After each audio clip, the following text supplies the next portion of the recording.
this is my Amiga 2000 open up and ready to receive a couple of upgrades. A bunch of things have already been done to it.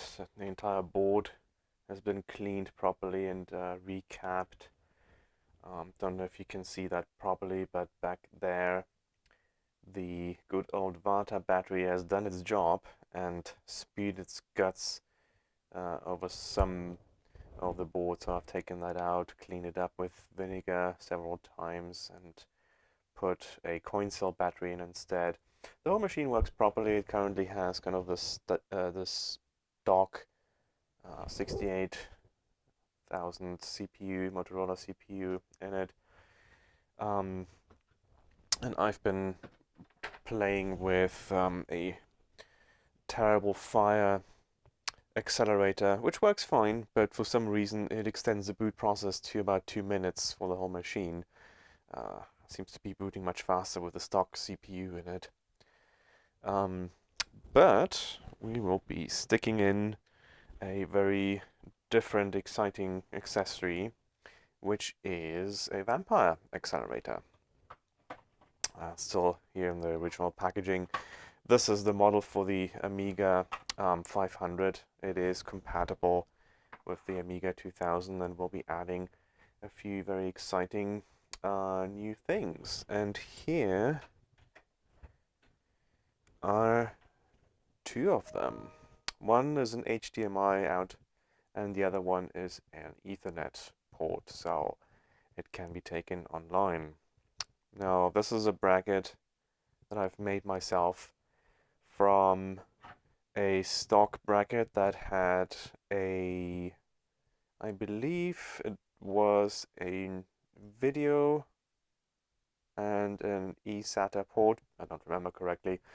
I've had to kind of grind out the openings a little bit more so the ports would be fully accessible, and then drilled a few extra holes to make sure that they can be fixed to the back of the bracket. I had to cut off some of the plastic for those two elements to not collide with each other. You can see that here, but I haven't tried that out yet, so this goes back in here, and yeah, let's put the vampire card in and see what the result will be.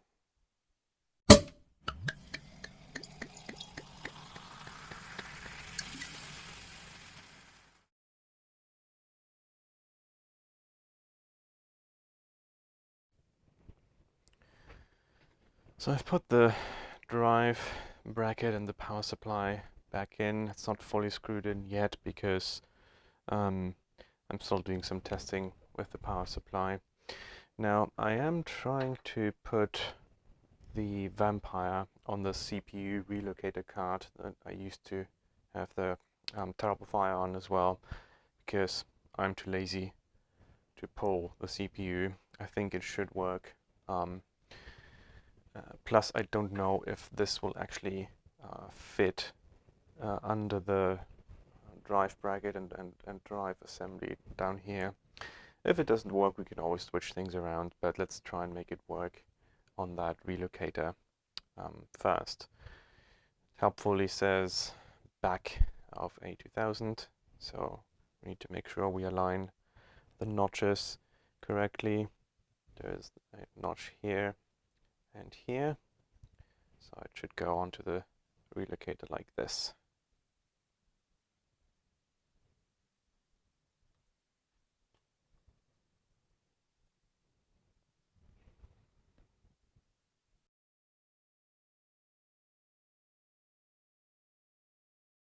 Next, we're installing the Ethernet module. So that goes into the port that is labeled as such. Simply stick in this cable. This is going to be a bit of an interesting cable mess in there that we'll be dealing with later after we've successfully tested it. Now, the other thing that will go on here, before I plug it in is going to be the connection to my compact flash adapter at the back of the machine. Now, the way to line this up is you need to find pin 1 on the board, which is down here, and line it up with the red marked cable here. So it should go on like this.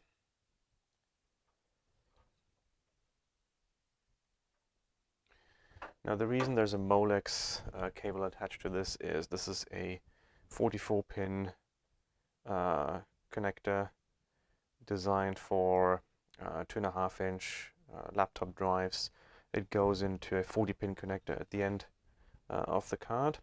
Now I have never needed to use that because I think the bus powers the card sufficiently to work. So let's plug this in.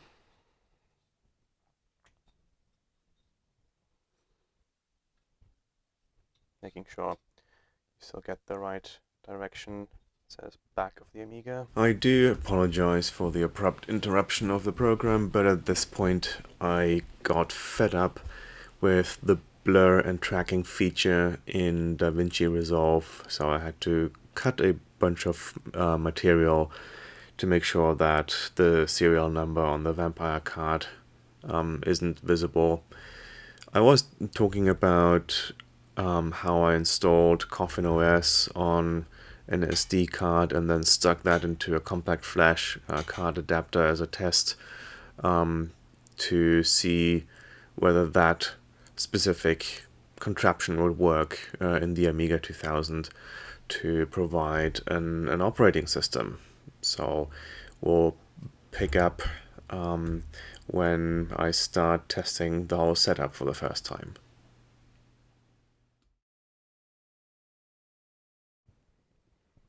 Okay, this is going to be a little bit of a shaky handheld operation.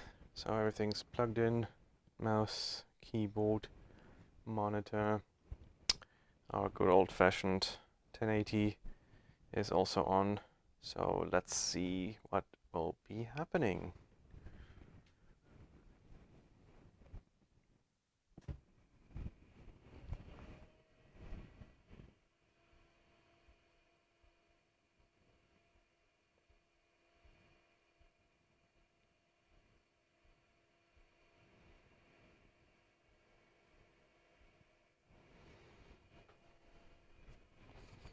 And apparently not much. The Vampire does not seem to be happy for some reason. So I'll have to do some troubleshooting there.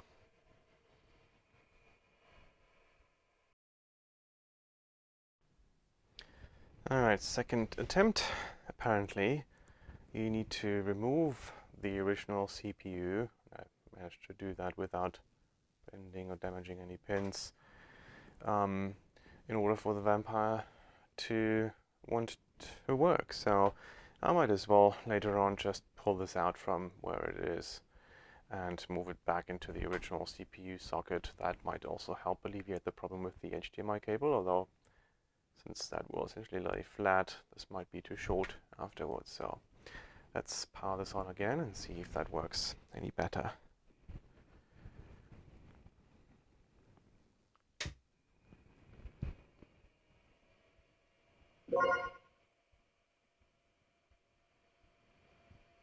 And that seems to have fixed that problem.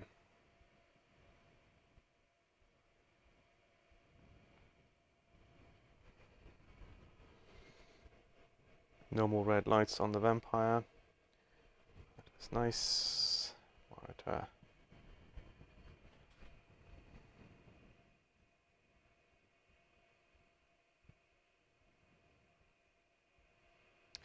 The only thing that does not seem to be working is loading the operating system from the compact flash card.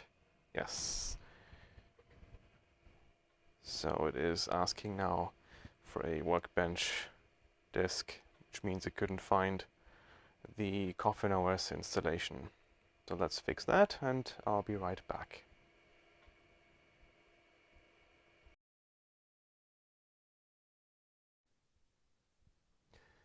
So I did a little bit of experimentation, and I did remember the power situation for the CF card component back here incorrectly. I did need to supply power, so I tested it with the Workbench 314 installation. It seems to work fine, so I've put the Coffin OS card back in, and I'm going to test this again to see if that works.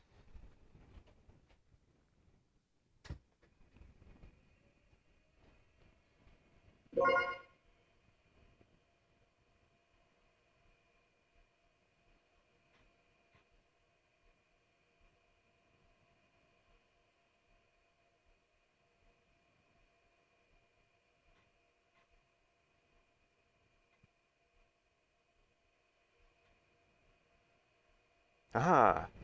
Success! Here we are.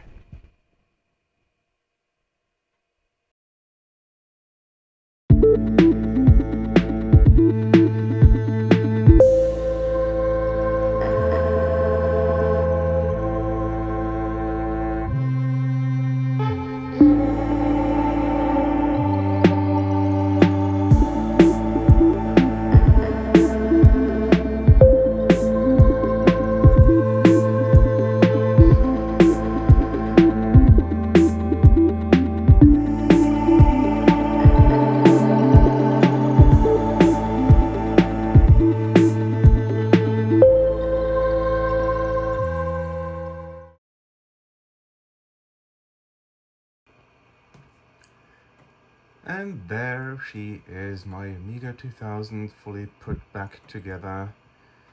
Let's see what it says. Let me run the little speed test.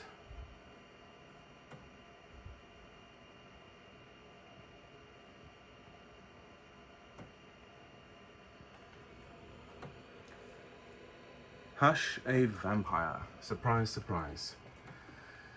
That was a fun little project.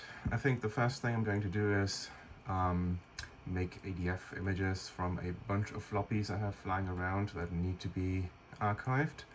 And then I'm going to enjoy playing some games on this wonderful machine. Thank you for watching.